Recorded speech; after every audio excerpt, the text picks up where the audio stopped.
Je m'appelle Lionel Sauté, je suis comédien depuis quelques années déjà, et puis depuis moins longtemps, je suis également metteur en scène. Je dirige une compagnie qui s'appelle Les Funambules, qui est basée dans le Tarn. On fait appel à moi parce qu'on imagine que je peux correspondre à ce que le metteur en scène cherche, son univers. Et du coup, ce qui est intéressant, c'est d'aller à la rencontre de personnages, c'est-à-dire de gens qu'on n'est pas, qu'on ne sera jamais, avec des parcours différents d'une autre, et trouver à quel endroit on se ressemble. Après, je pense que ce métier, il a quelque chose de l'ordre de la folie, quoi. On se prend pour quelqu'un, et on se prend pour quelqu'un avec le plus de réalité possible, quoi. Il faut vraiment être embarqué complètement dans cette fausse réalité, d'aller explorer tout ce que peut être l'être humain à des années-lumière de ce que je suis moi, quoi. Donc qu'est-ce que c'est mon métier? C'est ça, c'est d'explorer l'âme humaine. C'est d'explorer l'âme humaine, quoi. Je me souviens qu'en primaire, on nous avait demandé de dessiner le métier qu'on voulait faire plus tard, et j'avais dessiné un clown. J'étais plutôt petit, plutôt timide, et je pense que le truc de se rendre compte que faire rire les copains, ça peut en fait te donner une place, quoi. Donc du coup, j'étais plutôt insupportable à l'école, et ça a été ma place, quoi. Ensuite, j'ai fait un bac théâtre. Et puis là, ça a été, waouh, putain, énorme, quoi. Là, j'ai rencontré plein de potes, on a monté une première compagnie. J'ai pas fait d'école, j'en ai tenté qu'une, c'était l'École nationale de Strasbourg, qui m'ont pas pris. En fait, j'ai fait beaucoup de petites formations, de stages, et puis beaucoup d'expériences, de théâtre de rue, de théâtre de marionnettes, de théâtre en salle, etc. Puis ça s'est forgé comme ça. Et voilà, et toutes ces petites cordes à mon arc font qu'aujourd'hui, je suis capable de faire quelques petits trucs sur scène. Quand je joue le soir, là j'ai joué 2 mois à Paris, ma journée était à peu près cadrée, je sais que je joue à 21h, etc. Bon. Mais en général, c'est des journées qui sont très très différentes. Alors c'est super parce que j'aime pas la routine, mais ça amène aussi une instabilité qui parfois est un petit peu difficile à gérer. Mais ma journée type quand je suis comédien, c'est-à-dire quand je joue le soir par exemple, je vais pas me lever tôt parce que quand on joue à 9h, on s'arrête à 10h30, le temps de dire au revoir, le temps de discuter avec des gens, d'aller boire un coup, parce que boire un coup c'est important, de rentrer chez soi et de s'endormir, de faire tomber la pression. Je m'endors pas sans doute avant 1 ou 2 heures du mat, et du coup je me lève un peu tard pour avoir suffisamment de sommeil. Le maximum, le climax de l'énergie, il doit être le soir à 21h.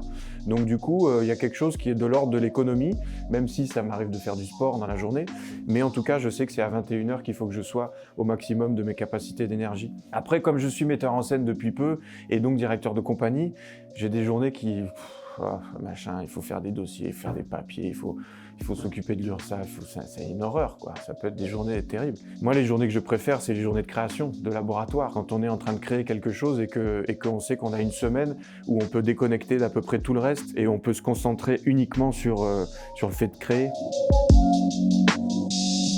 J'ai eu pas mal mes premières expériences sur la Côte d'Azur avec des compagnies qu'on avait montées avec les copains. Et puis après, je suis parti à Paris, et puis j'ai eu la chance de passer un casting qui a réussi avec une compagnie de théâtre musical qui s'appelle Les Épinoirs. J'ai bossé avec eux pendant plusieurs années, et ça a été extraordinaire de pouvoir découvrir le fait de chanter sur scène et de pouvoir jouer dans des théâtres magnifiques partout en France, en Suisse, etc. Grâce à ça, j'ai trouvé un agent à Paris, donc du coup, j'ai fait un peu de télé. J'ai arrêté de faire le comédien pendant quelques années. Et puis après, j'y suis retourné par là où ça m'intéressait le plus, c'est-à-dire par la formation en premier. J'ai réouvert des cours de pratique amateur. Je suis reparti faire de la formation avec des collégiens, des lycéens, dans des SECPA, etc., avec des publics un peu particuliers. Et c'était génial. Enfin, moi, c'est quelque chose que j'aime énormément. Et puis là, je me mets à faire le metteur en scène et à monter mes propres projets. Entre-temps, j'ai travaillé avec d'autres compagnies, sur d'autres projets théâtraux, sur des théâtres de marionnettes, etc.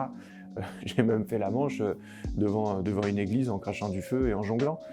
Bon, ça fait partie d'un parcours et de tout ce qui fait ce que je suis aujourd'hui. Il y a tout un tas de de contingences administratives qui sont plus compliquées, quoi. Et moi, je rajouterais que ce qui est le moins dans ce métier, c'est que c'est pas parce que tu as quelque chose à dire et que tu as du talent pour le dire que tu vas pouvoir vivre de ton métier. Il y a des gens qui disent des trucs qui, moi, m'intéressent pas du tout, mais qui ont serré les bonnes paluches et qui ont un bon réseau et qui donc arrivent à en vivre. Les plus de ce métier, pour moi, c'est de pouvoir m'exprimer. C'est Poulvord qui disait ça, il disait c'est extraordinaire ce métier de comédien, où on plonge dans un univers mais à fond pendant 1 an, 2 ans, et puis après, au bout d'1 an, quand le rôle est terminé, je vais pouvoir aller voir autre chose. C'est extraordinaire ça, j'adore ça. Je suis sans arrêt sondé sur ce qui m'anime profondément. C'est le plus et c'est la fragilité de ce métier aussi. C'est pas quelque chose d'anecdotique pour moi, ce que je fais. Il n'y a rien d'anecdotique dans ce que je fais. Il n'y a pas de séparation entre quand je travaille et quand je pense et quand je pars faire autre chose. Je suis tout le temps en train de faire quelque chose qui a lien avec ce métier. Donc je suis fatigué un peu. Frottez-vous à l'art, quoi. Frottez-vous à quelque chose d'artistique. On est poussé devant des écrans, on est poussé à consommer des choses, à être dans le concret. Et la chose artistique, c'est une évasion, c'est tout ça, mais c'est surtout une façon, encore une fois, d'affirmer ce qu'on est, quoi. D'affirmer ma vision du monde. Et la tienne, elle vaut autant que la mienne. Et elle vaut autant que celui qui a beaucoup de succès et qui est la plus grande star. Ça peut être graffer sur un mur, ça peut être faire de la musique avec un cure-dent, mais moi je pense que c'est ça que j'ai envie de défendre, c'est que c'est important, c'est même urgent de se frotter à l'art.